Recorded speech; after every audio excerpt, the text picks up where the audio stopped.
बाबा सिद्दीकी महाराष्ट्र के कद्दावर नेता थे। कांग्रेस के साथ उन्होंने अपनी सियासी पारी शुरू की थी, सफर शुरू किया था सियासत में। फिलहाल वो एनसीपी अजित पवार गुट के साथ थे। कल जब वो बांद्रा में अपने बेटे जीशान के साथ दफ्तर से निकल रहे थे, तभी इन शूटर्स ने उन पर फायर किया। उनकी मौके पर ही मौत हो गई। अस्पताल ले जाया गया, वहां डॉक्टर्स ने मृत घोषित कर दिया। इस वारदात ने एक बार फिर से मुंबई में लॉ एंड ऑर्डर को लेकर सवाल खड़े कर दिए हैं। विपक्ष एक सुर में शिंदे सरकार और बीजेपी पर हमला बोल रहा है।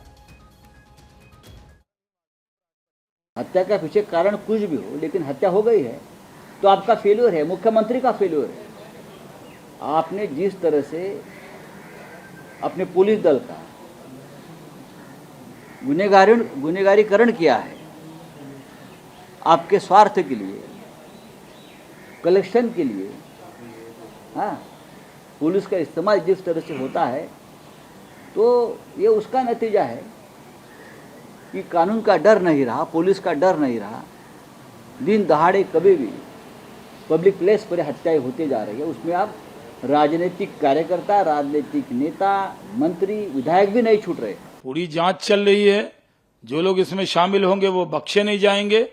लेकिन किस तरह का संजय राउत बयान दे रहे, वो किस तरह का हमला देवेंद्र फडणवीस पे और सरकार पे कर रहे हैं, ये दुखद है। हमारे एनडीए के नेता का ध्यान हुआ है और सियासत वो कर रहे हैं। महाराष्ट्र में कानून का राज है, ये घटना हो गई है, लेकिन महाराष्ट्र में कांग्रेस के दौर में जो घटना होती थी उसके मुकाबले में बहुत कम घटना हुई है। कानून सुव्यवस्था की धज्जियां उड़ चुकी है। गृह मंत्री को इसका जवाब देने की बात आ गई है, तो कानून आनन फानन में आरोपियों को पकड़ के महाराष्ट्र के जनता का रोष कम करने का भी प्रयास हो सकता है। सही मायने में तो इसकी इन्वेस्टिगेशन जो होगा फाइनल, तो तभी हम लोग इसमें बता पाएंगे। अभी कुछ बातें ऐसी करना ये ज्यादती होगी, पर जो घटना घटी है, जो सिद्दीकी की हत्या हुई है, ये किसने किया है, उसके पीछे की क्या राजनीति है या क्या षड्यंत्र है, कौन हो सकता है, क्या वजह है, तो ये तो सब अभी उसके लिए थोड़ा समय लगेगा। राज्य सरकार जो भी उसका गुनाहगार है, उस गुनाहगार के गिरबान तक कानून के हाथ पहुंचेंगे और इसमें कोई भी किसी भी तरह से किसी को भी राजनीति करने की जरूरत नहीं। लेकिन अनफॉर्चुनेटली हर संवेदनशील मुद्दे पर कुछ लोग तर्कों के गंगाली से भरपूर कुतर्कों के मवाली जैसा व्यवहार करते हैं। आप इस तरह के संवेदनशील मुद्दों पर तर्कों की कंगाली से भरपूर कुतर्कों के मवाली जैसा व्यवहार करेंगे, ये मुझे नहीं लगता कि कोई अच्छे टेस्ट में है। तो उधर एआईएमआईएम अध्यक्ष असदुद्दीन ओवैसी ने भी शिंदे सरकार पर हमला बोला। उन्होंने कहा कि महाराष्ट्र में कानून व्यवस्था का हाल बुरा है। क्या कुछ कहा उन्होंने, सुनिए। 3 मर्तबा के मिले और जो खुद उनकी पार्टी के अलायंस में है, आप उसकी हत्या कर दी जाती है, जिसम में 3-3 गोलियां मारी जाती हैं। तो ये बड़ा ही दर्दनाक, अफसोसनाक और शिंदे और बीजेपी सरकार की सरासर नाकामी है ये।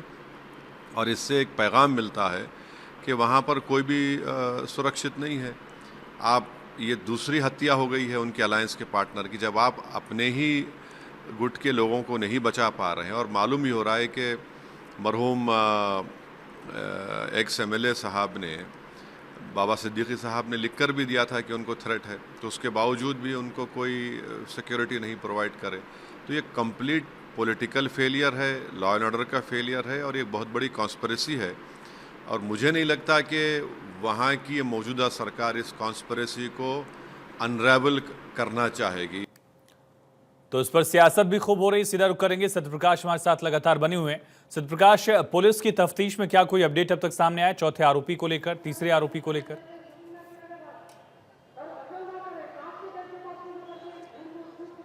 बिल्कुल आयुष, देखिए मुंबई क्राइम ब्रांच की टीम पुणे भी पहुंची थी। जिस शख्स ने सोशल मीडिया के जरिए जो मैसेज वायरल करने की कोशिश की है, उसके घर की तलाशी की गई है, लेकिन उसके घर से पुलिस को खाली हाथ आना पड़ा है क्योंकि घर के बाहर ताला लगा हुआ मिला है। तो ऐसे में चौथे जो आरोपी का जिक्र है, उसके घर के बाहर ताला लगा हुआ जानकारी मिल रही है। तीसरे जो आरोपी जिसकी तलाश मुंबई पुलिस कर रही है, जो उत्तर प्रदेश के बहराइच का रहने वाला है, शिव कुमार उर्फ शिवा गौतम, जिसकी जांच पड़ताल अभी भी पुलिस कर रही है, लेकिन शिवा पुलिस के हाथ अभी तक नहीं लगा है।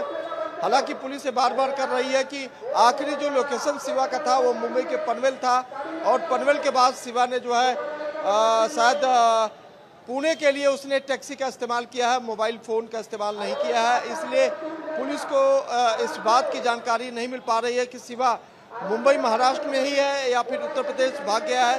हालांकि शिवा के परिवार को जरूर हिरासत में लिया गया है, लेकिन अब तक पुलिस के हाथ निराशा ही लगी है, और यही वजह है कि अब मुंबई क्राइम ब्रांच के ऊपर जो है लगातार दबाव बनते जा रहा है, क्योंकि जिस तरह के सवाल खड़े किए जा रहे हैं, जिस तरह के सवाल जो है सरकार के खिलाफ सामने आ रहे हैं, उस पर जो है अब मुंबई क्राइम ब्रांच की भूमिका बेहद अहम हो जाती है। और वहीं आज दोनों आरोपियों की कोर्ट में पेशी की गई, जिसमें एक आरोपी को जो है 21 अक्टूबर तक जो है पुलिस कस्टडी मिली है, तब जबकि दूसरे आरोपी जिसने अपने आप को नाबालिग साबित करने की कोशिश की है, उसकी पुनः जो है पेशी की जाएगी।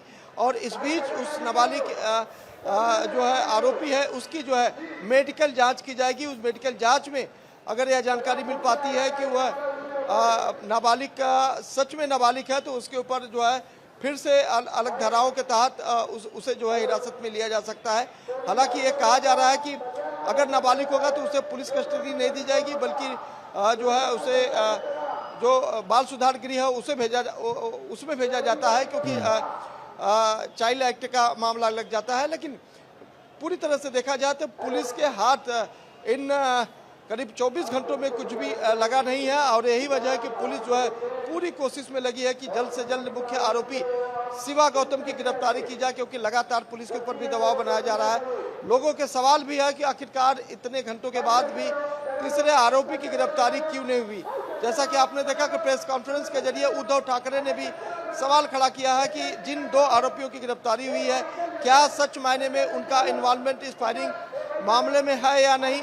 लेकिन दूसरी तरफ जिस तरह से लॉरेंस बिश्नोई गैंग का मामला सामने आया था, उसी एंगल से पुलिस आगे बढ़ते हुए जांच कर रही है। हालांकि लॉरेंस बिश्नोई गैंग ने